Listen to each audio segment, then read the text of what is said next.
Girl, are you even going to the mountaintop when they get on top of you? Do you know how many women lay down with ninjas and don't even go to the mountaintop? Bitch, what is you doing it for? If you ain't doing it to get no goddamn money, what the hell are you doing it for? To say that you did it? Girl.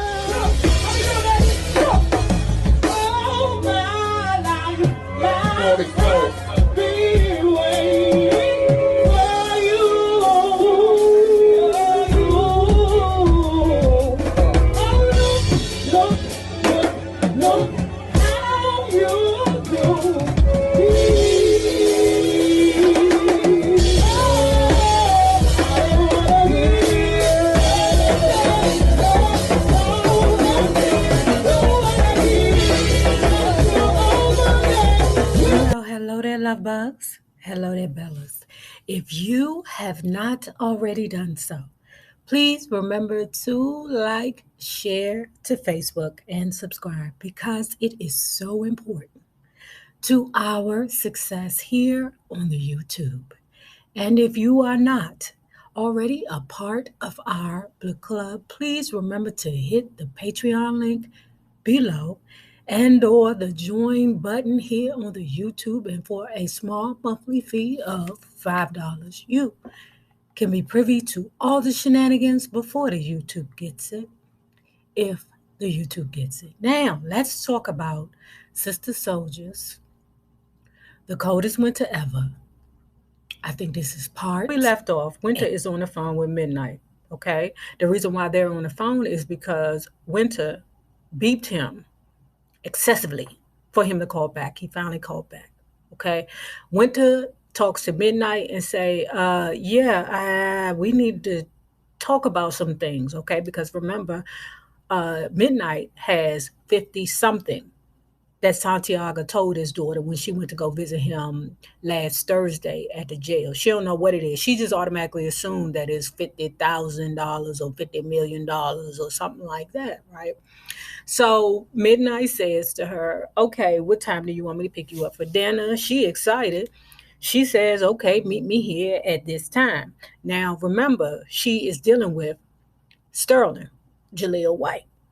Okay, that's what I envision Sterling to be. That is her sugar daddy. And because she's going out at night, she got to make up a good juicy lie to her sugar daddy, Sterling, who is basically taking care of her while she running amok out here or trying to take over the drug world. And I bought herself a whole new, what did she mean? A skirt suit. Okay, to rock for dinner. Mm-hmm. Now, so when the rendezvous happened, Winter was geeked. Midnight was not. Okay, now when Midnight rode up to her, or rolled up to the curb outside of the exclusive dining place and said, yo, shorty, I got you tomorrow. Meet me at the pier. You know, Winter is what, Mr. Kofi City Bay, i.e. Midnight. I thought we was going to have dinner. Midnight was like, you bugging? I'm just trying to tell you where we're going to meet at. I'm not about to talk to you about, business on the phone. And that's why Winter cannot take over the corporation, because this dum-dum don't even know that you don't supposed to talk like that. I mean, let me shut the fuck up because I didn't know either. When I started, doing an edible here and there. Hey, can you give me about $150 worth of cookies? I didn't know that you were supposed to say t-shirts. I didn't know that you were supposed to say, hey, do you have my order for 150 t-shirts? I didn't know Midnight goes on to say that was just something to say to keep you from running your mouth on the phone. There's a lot of brothers in jail today because they or some silly girlfriend don't know how to shut the fuck up. Word. Midnight says, I will meet you Monday at 1:30, and began to roll up the window. Now, Winter's so furious because he's not acknowledging her, okay? She screamed, wait a fucking minute, you black fine motherfucker, okay? You. Winter was so pissed that he didn't acknowledge her outfit, how beautiful she looked, that she was enraged, seething with anger. That's a good word. Mm-hmm. Seething. I picked that word out myself for that. Seething with anger. Okay. She said, how in the world is this ninja not going to pay attention to Santiago's princess and give her the honor and respect she deserves. This is bitch. This bitch. I mean, okay. I mean, somebody in the comments has said that Santiago and his mother, and her mother fucked her up. They did. They really did. And you trying to get that young lady the best of everything, she's so ill prepared for the real world. And I'm talking as a 49-year-old, and I'm discussing this book with everybody because this is a lot of people's favorite books. Okay. But when I first read it at 32, and now that I'm reading again at 49, my perspective is so much different. At 32 years old, it was still like I was in that immature place, so I could relate. I was still enamored with that lifestyle, and for real, as I matured and got older, I realized that lifestyle is not for me. Okay. So all you dope boys that be in my comments looking at me going, oh, Nay, you so pretty in my DMs. Can I get with you? Answer no. Midnight said the last thing you want to do is cause attention to yourself. Okay. Winter said, well, then respect me. What you know about respect, Winter? What you know about that? Okay. I saw your naked ass on the videotape sipping champagne with Bullet, the op. Okay, so I learned this. Okay, the op means from the other side. That's what the young people say. They say the ops, okay, instead of that nigga over there. So while your daddy was being raided by the feds, you were having drinks butt naked with the enemy. His words pierced Winter. I was tongue-tied, she said. I had been part of a setup. My mind tried to reject any blame. I would never do anything to hurt Papa. My chest was heated up, my mouth cracked open, and I said whatever came to mind. Yeah, I was with Bullet, but so what? You got a problem with it? Midnight said, I went to jail for you, bitch. But before we get into what Midnight is talking about, didn't we all say that something wasn't right about that video that they was doing in that hotel room? Remember when y'all said that girl Natalie set her up? Because I asked the question, I'm like, well, wait a minute, would any of your Judies do that to you to tell you, hey, Bullet trying to get at you, and then don't tell after the fact that he got a whole baby on the way, okay, that he damn near married and he got a baby on the way, and most of the people was like, nah, she was cruddy for that, okay. So now we see how cruddy she was. So it wasn't just about her sleeping with a dude who got a baby on the way, but it was about a dude who was the op, who a camera came in, she taking pictures. Well, Winter, let me say this. I don't know why you didn't get up out of the goddamn jacuzzi yourself and be like, hey, nah, I ain't with this. Okay. And then when your Judy got in there butt naked with you, if you and your Judy ain't, sucking pussycats, I don't know why you would allow your Judy to get in the bed with you naked. What kind of white girl shit is that? Slick Kid and Bullet brung the tape with them to Moe's. Okay, now we know that Midnight, Scofie Sidibe, Sasquatski, Schroeder, whatever his name is, just Kofi. Okay, we know that Midnight, i.e. Kofi, he works out of Moe's, back in the corner over there with a straight face. That nigga don't smile, right? So he back in the corner, and what happens is Bullet and Slick Kid, who was it that came in? Yeah, Slick Kid and Bullet comes into Moe's and say, here, pop this into the VHS. Yeah, in the 80s and the 90s, was we doing DVDs then? I don't know. But pop this in the Betamax or the VHS, whatever that is. Okay, before VHS, it was Betamax. They popped it in the tape. So the whole bar is watching the video of Natalie, Winter, and Bullet, who is the op, naked in the jacuzzi sipping champagne. So when Midnight got up to go look at the situation to protect Santiago's name, he started swinging, okay? Niggas was getting hyped up there. Next minute, whoop, the police comes, and then Midnight goes to jail, okay? He said, here I am, the only nigga on the team who ain't got a federal charge, okay? And I'm getting locked up over some bullshit. Midnight continued to say they ain't got nothing on me, but I gotta sit in the pen for 2 nights for beating the shit out of a little broke ass nigga for your stupid ass. Man, bye, bitch, bye. And rolled off. Now, Winter is furious. You should be, bitch. You should be. Because the person who you thought was your friend was not. Now, Winter is furious when she dialed Natalie. Okay. Now she on the phone. Yeah, so what's up with Slick Kid? Natalie says, oh, forget him. I'm not messing with him anymore. He's ridiculous. So you know that he's running around showing niggas my ass on the videotape. Winter said, right? Don't take it personal. My ass is in the tape too, says Natalie. Okay. Why sweat it, right? We in shape. Niggas can't lie and say that we didn't look good. Hell, we ain't had no stretch marks, no stretch marks, no cellulite, nothing. Okay, our shit was tight. I should thank the fool. You know how much dick I got sweating me now? That's all that matters to you is a dick. Girl, are you even going to the mountaintop when they get on top of you? Do you know how many women lay down with ninjas and don't even go to the mountaintop? Bitch, what is you doing it for? If you ain't doing it to get no goddamn money, what the hell are you doing it for?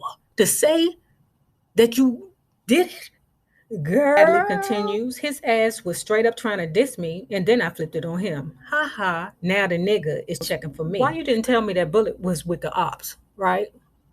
Somehow, Natalie takes it over there, okay, and turns it around, deflection, okay, and says, man, Bullet's cool. He making a little name for himself, he getting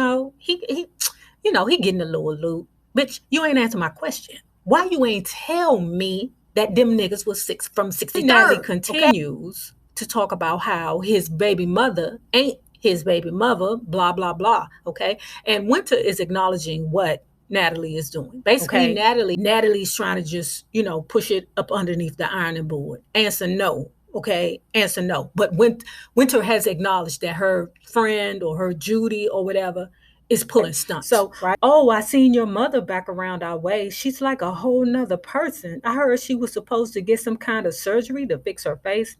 Yeah, she'll be all right. I hated to think of my mother walking around all crazy. Natalie continued on to say, oh, sorry about your father, bitch.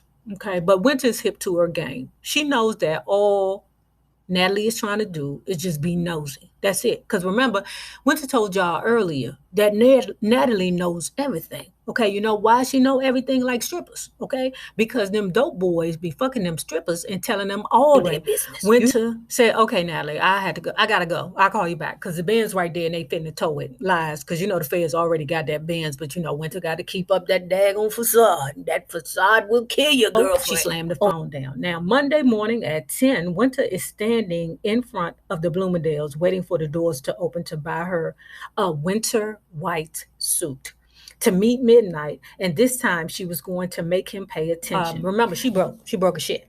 Mm-hmm. She don't have no money except for the money that she stole from her mammy, right? And that was only a couple, like $1,400, like a couple of $100, something like that. But this bitch went on and bought a Nicole Miller dress. Okay, that's like on the same level as a Eileen Fisher, rich white woman who got a job and go to work every day, 9 to 5 type exclusive brand. Okay, and basically, she said that it wasn't a dress that put a dent in her little stash she had in her pocketbook. Whatever, that she stole from or stole half of it from her mammy. It was the purse and the shoes. Bitch, at 1 p.m., the Pure was alive. Waiters and waitresses handing out glasses of champagnes and spoons and forks and napkins. The busy conversations is in the air, okay? And Winter is just sitting there. Now, when Midnight walked in, he looked vexed. Okay, Shorty Tough, I told you to meet me outside on the pier, not in this restaurant. Okay, Winter said, I told you to meet me outside of the restaurant. You have a hard time following directions, I see. I was so hungry that I stepped in. She said that his bad mood was ruining the ambiance. Okay, Midnight says we got a problem. Sarcastically, Winter responds, okay, listen, I don't have time to play games with you. The money is gone. What do you mean the money is gone? Winter once answers, did you steal my daddy's money? Midnight was heated. Okay, see, this is why she's not going to make it. This is why she can't take over the drug empire. This is why you are not Griselda Blanco. But anyway, okay, Midnight was so heated.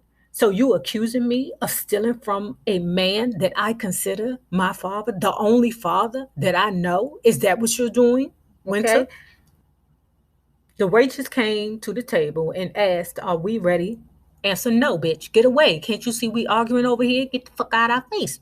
So by the time the waitress came back the second time around, talking that bullshit, this is the lunchtime rush. So if you're not going to buy anything, Midnight don't care about no waitress, no Winter, nothing. He has to deal with the fact that there is money missing. And in the game, you got to replace that money. Nobody's taking the loss, especially the man up here. He don't take losses. Or the man down there, they can take losses. But that motherfucker up there, he ain't taking no losses. And Midnight knows that. He don't have time for Santiago's immature, bratty ass daughter and her dumb ass questions. He's trying to figure out how he gonna get that money back. And we don't even know how much money it is. So everything is resting on Midnight's head. And you got this little girl talking shit to you. Little girl, you gonna talk shit to me? Are you crazy, girl? Do you know I will throw your body? Right. Okay. At the end of the conversation, Midnight tells Winter, I will talk to your father. Now, when Winter calls her mother to take care of business, her mother roughly said, where's my $700, Winter? Winter, where the fuck is her $700, Winter? Where is it? Ma, I'm broke. She started cursing and yelling about needing money to go and see Santiago, not wanting to give her anything from the last $500 in my pocket. Okay. You better take back that dress and hope you ain't stank it up. Okay. Hope they ain't got no stains on it. You better take it back. I hope you kept the receipt. Okay. So anyway, not wanting to give her anything from the last $500 in my pocket, I tried to humor her, but she wasn't going for it. Winter continues to say, I know how locked in my mother can get on an idea. So what I did was promise her that I would go to Sterling House, Sugar Daddy / Jaleel White, that I was going to look at Sterling's or go to Sterling's mama house and look for the money. Mm-hmm. All right. Sure. So we can go to see Santiago's on Thursday because those were his instructions anyway. And I will have enough money for both of us to go comfortably. Okay. Now Mrs. Santiago said, that's what Santiago told you to go visit him on Thursday. You're his child. Okay. I'm me.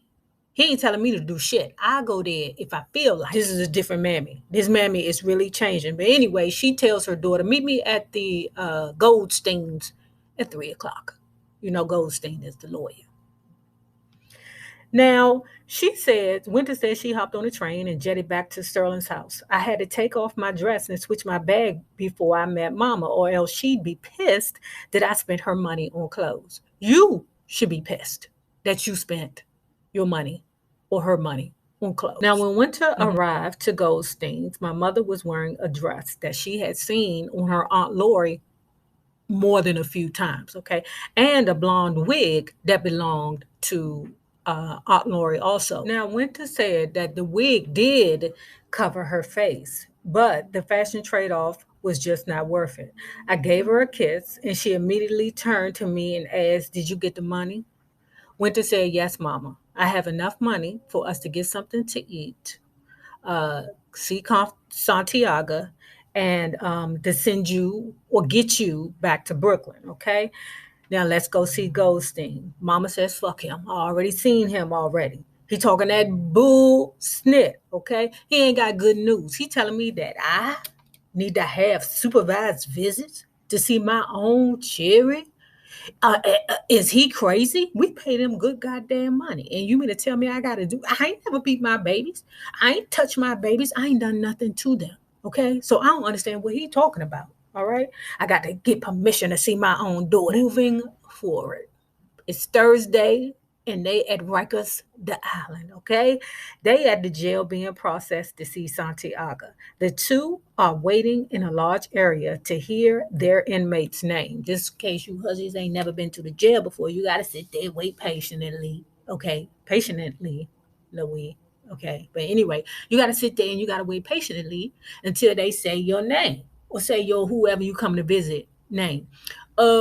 Santiago. Now, when the CO finally came in, and called out Santiago, my mother got up, but so did another young Puerto Rican woman holding a baby. Now, if you have not already done so, please remember to like, share, and subscribe because it is so important to our success here on the YouTube. Now, remember this, the same people that you meet on the way up will always be the same people that you meet on the way down. My naysayers, my patron loves you, babies. Have a good one. Peace.